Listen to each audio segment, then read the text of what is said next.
আল্লাহ বলছেন, হে ঈমানদারগণ, ইয়া আইয়ুহাল্লাযীনা আমানুত্তাকুল্লাহ, আল্লাহকে ভয় করো।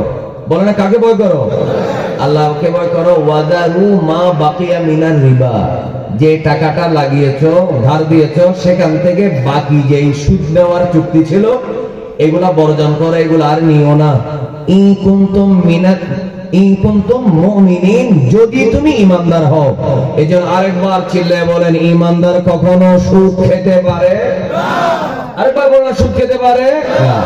এরপরের আয়াত আল্লাহ বলেন, ফাইন লাম তাফআলু, সুদ খাওয়া যদি বাদ না দাও, ফাআযানু বিহারবিন মিনাল্লাহি ওয়া রাসূলিহি, আল্লাহ এবং রাসূলের সাথে জিহাদ, যুদ্ধ করার জন্য রেডি হয়ে যাও।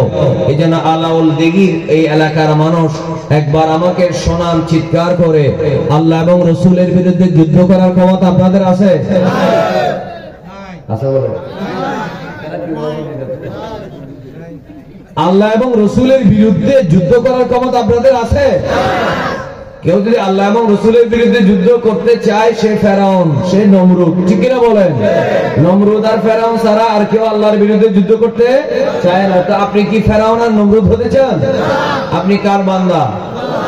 আল্লাহর বিরুদ্ধে যুদ্ধ করার ক্ষমতা কারো থাকে? থাকে না। চাইছিল যারা, তারা সবাই কোথায় চলে গেছে? ও ডাকনার ভিতরে, বুঝেন নাই? কোথায়? মাটির ভিতরে চলে গেছে। যুদ্ধ করতে চাইছিল নমরুদে, ফেরাউনে, কিন্তু টিকতে পারে না। তো আল্লাহ বলতেছেন, ফাইন লাম তাফআলু, সুদ খাওয়া যদি বাদ না দাও, ফাআযানু বিহারবিন মিনাল্লাহি ওয়া রাসূলিহি, আল্লাহ এবং রাসূলের বিরুদ্ধে যুদ্ধ করার জন্য রেডি হয়ে যাও। একটু চিৎকার করে বলবেন না নাউজুবিল্লাহ? এজন্য আল্লাহ তাআলা এই যে 100 জন, 200, 500 জন যে মানুষগুলো আমরা আছি, আজকের থেকে আমরা শপথ নেব, আমাদের ব্যাংকে যদি সুদের কোন অ্যাকাউন্ট থাকে আমরা সেটা নিয়ে ফেলবো। সুদ ছাড়া যদি কোন একটা অ্যাকাউন্ট থাকে যেটাতে লাভ আসবে না, ব্যাংকে লাভ দেবে না, এমন একটা অ্যাকাউন্ট আমাদেরকে করা এবং সুদ আজকে থেকে বর্জন করার আল্লাহ তৌফিক দেয়। আমিন বলেন।